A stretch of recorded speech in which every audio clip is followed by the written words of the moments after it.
How's it going, guys? Phil here, and this is a review for the electric air fryer from CalmTime. This is the air fryer. It measures 12 inches tall and has a 9-inch diameter, but it's 12 inches wide when you include the handle. The power cable is 4 feet long. The unit comes with an instruction manual, but mine was only in Spanish, and it's for an air fryer that's not this model. The images in the manual are clearly different from what I received, but luckily the unit is pretty straightforward to use. The fryer bowl of this unit is removed by simply pulling firmly on the handle. The bowl is 8.5 inches in diameter and 4 inches deep. The inner fryer basket is removable, and to do that, first you have to slide the locking tab forward to reveal the release button. Then press the button and pull firmly up on the handle to lift it out.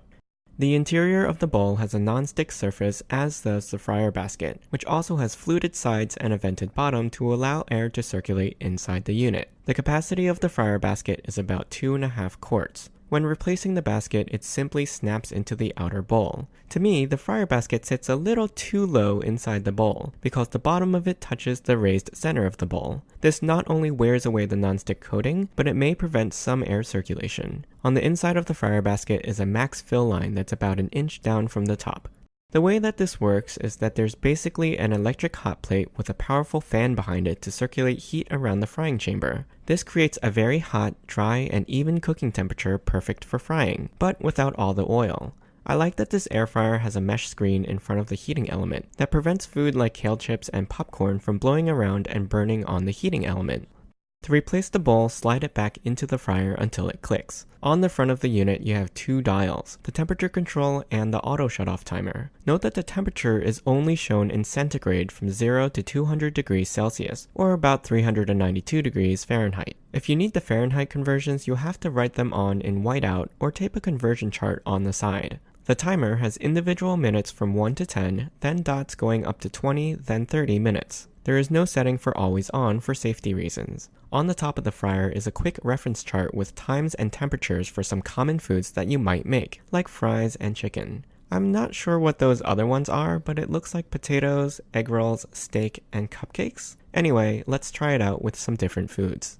I'm going to try some frozen sweet potato fries. The recommendation is 12 to 16 minutes at 180 degrees Celsius, so I'm going to set the temperature first, then set the time for 18 minutes. That gives me 2 minutes to preheat.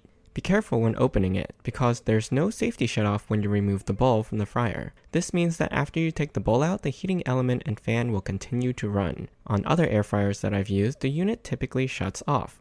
So I'm going to put about 1 to 2 servings of frozen fries in here. At first I had a hard time getting the bowl to slide in smoothly and be seated correctly. The trick is to hold the bowl up against the top of the inner chamber as you slide it in to make sure the lip of the bowl slides into the slot at the top. At around the halfway mark, you'll want to open the fryer again and give the fries a toss or stir with a wooden spoon to make sure they cook evenly. After the full 15 minutes, I have crispy, crunchy, sweet potato fries.